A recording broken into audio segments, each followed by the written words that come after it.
Hi, I'm Jessica. I'm going to be doing my video on trach care. First, I would start by verifying the order into the medical chart of my patient.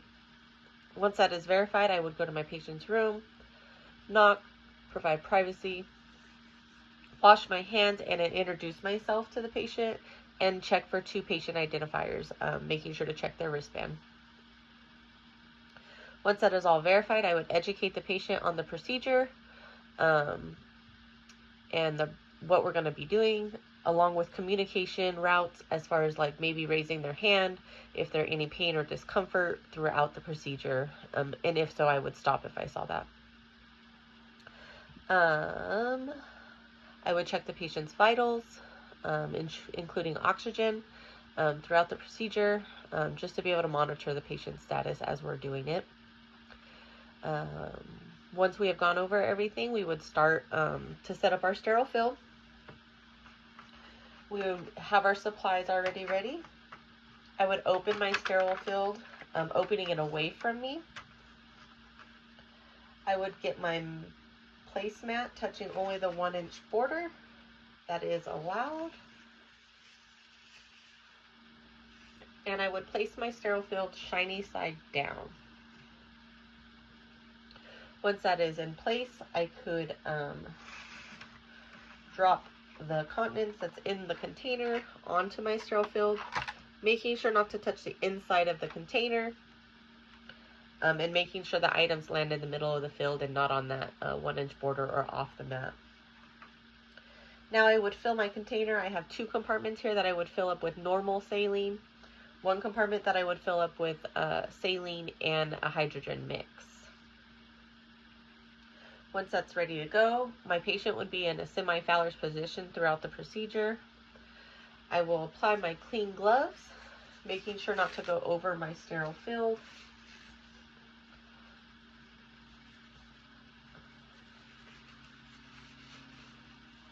I will hold the trach in place and remove that inner cannula, placing it into the hydrogen peroxide mixture with saline. If there was suction needed, I would have done that prior to doing this, and I would also hyperoxygenate my patient before doing that. So that is now soaking in the saline hydrogen mix.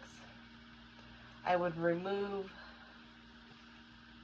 the gauze that's behind there, and now throw that into the bin provided next to me here. Now we're ready to clean and start the sterile procedure. So I would get my sterile gloves on, making sure to only touch the areas provided for me.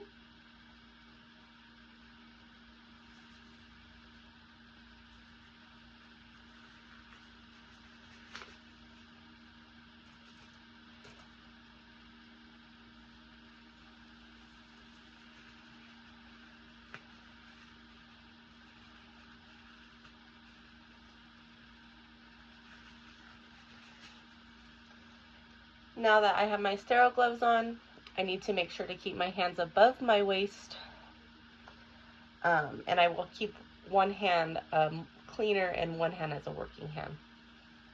But before I start, I will organize my utensils here since I have sterile gloves, putting my Q-tips into the normal saline and organizing my work spot, making sure to keep things center on my sterile field. Now that that's all situated, we will clean the inner cannula with the brush, making sure to clean all edges.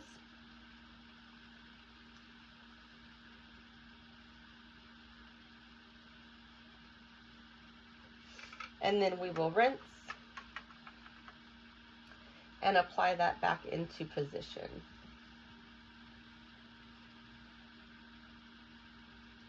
We will grab a Q-tip with our clean hand, transfer it to our working hand.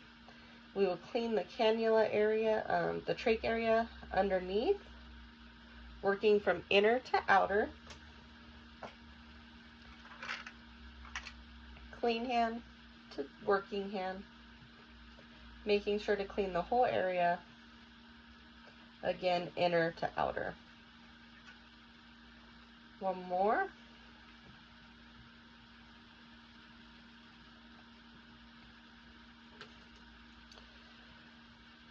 We will then get our dry gauze here, and we will damp the area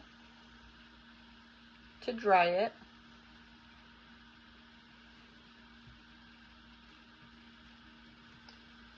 And then we're gonna put the gauze right back behind there.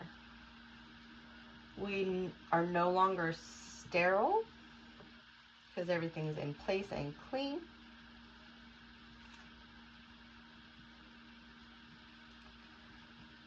And now we're ready to change out the straps.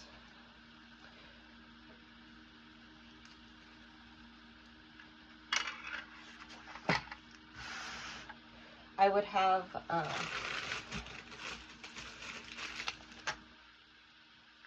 an assistant, another employee, or I could have the patient assist me during this. They would hold it into place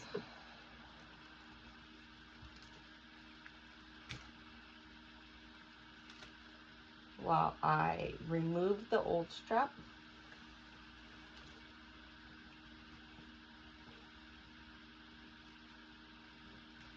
They again would be holding this into place for me.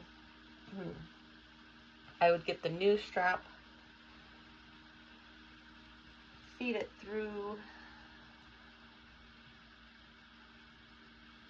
the holes, tuck it in to the little cat eye sliver,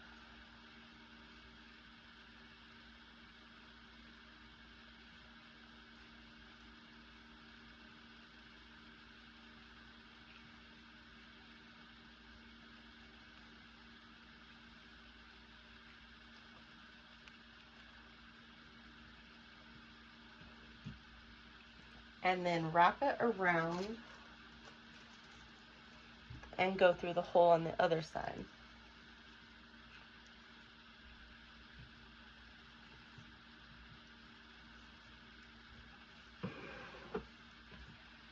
I would tie a knot on the side here.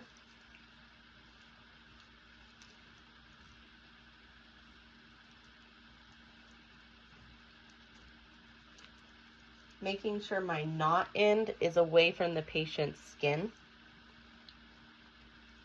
to keep from irritating the skin. I would grab a new gauze, wrapping that around the knot, once again to protect it.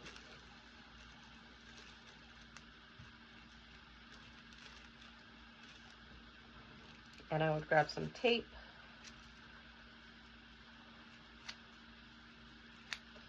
and tape that gauze